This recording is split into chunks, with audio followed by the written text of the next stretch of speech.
नमस्कार दोस्तों, स्वागत है आपका मेरे चैनल भक्ति की शक्ति में।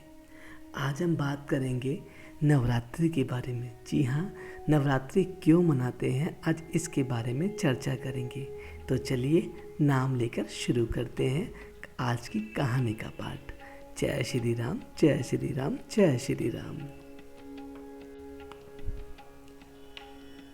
शक्ति उपासना का पर्व नवरात्रि क्यों मनाया जाता है और माँ दुर्गा की आराधना क्यों की जाती है, इसको लेकर दो कथाएं प्रचलित है।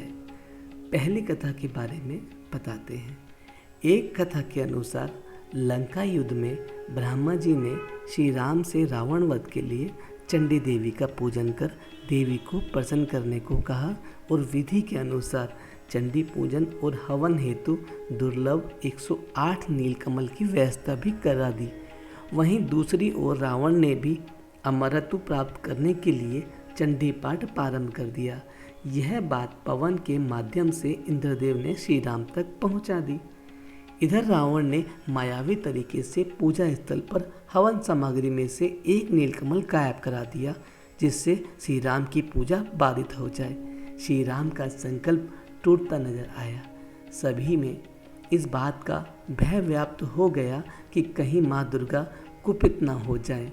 तभी श्री राम को याद आया कि उन्हें कमल नयन वेंकट लोचन भी कहा जाता है, तो क्यों ना एक नेत्र को वह माँ की पूजा में समर्पित कर दे।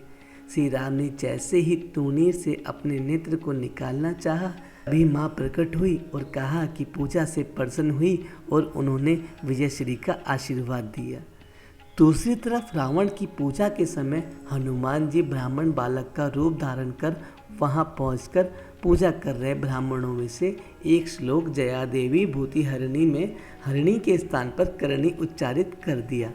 हरिणी का अर्थ होता है भक्त की पीड़ा हरने वाली और करणी का अर्थ होता है पीड़ा देने वाली।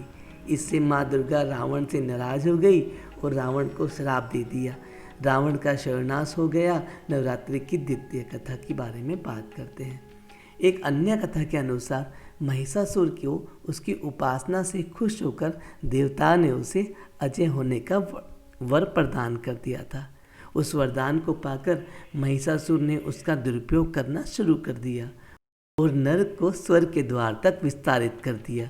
महिषासुर ने सूर्य, चंद्र, इंद्र, अग्नि, वायु, यम, वरुण, अन्य देवताओं के भी अधिकार छीन लिए और स्वर्गलोक का मालिक बन बैठा। देवताओं को महिषासुर के भय से पृथ्वी का विचरण करना पड़ रहा था।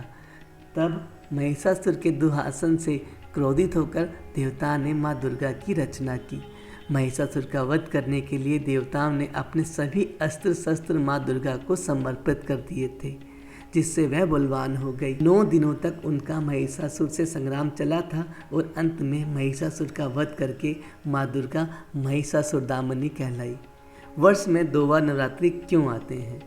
नवरात्रि साल में 2 बार मनाया जाना इकलौता उत्सव है। एक नवरात्रि गर्मी की शुरुआत पर चैत्र में और दूसरा शीत की शुरुआत पर आश्विन माह में। गर्मी और जाड़े के मौसम में सौर ऊर्जा हमें सबसे अधिक प्रभावित करती है, क्योंकि फसल पकने, वर्षा जल के लिए बादल संघनित होने, ठंड से राहत देने जैसे जीवन उपयोगी कार्य इस दौरान संपन्न होते हैं। इसलिए पवित्र शक्तियों की आराधना के लिए यह समय सबसे अच्छा माना जाता है। प्रकृति में बदलाव के कारण हमारे तन और मन और मस्तिष्क में भी बदलाव आते ही हैं। इसलिए शारीरिक और मानसिक संतुलन बनाए रखने के लिए हम उपवास रखकर शक्ति की पूजा करते हैं।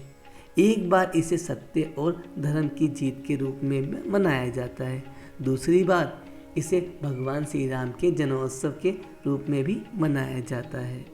तो दोस्तों, ये थी माँ की कहानी, जिसमें नवरात्रि के बारे में आपको जानकारी दी गई है।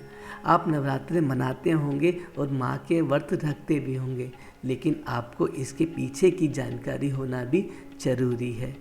अगर आपको ये जानकारी अच्छी लगी तो मेरे चैनल को सब्सक्राइब करना ना भूलें। ऐसे ही धर्म और कर्म सी कहानी सुनने के लिए आप मेरे चैनल पर बने रहें। तो चलिए अब आपसे आज्ञा लेना चाहूँगा।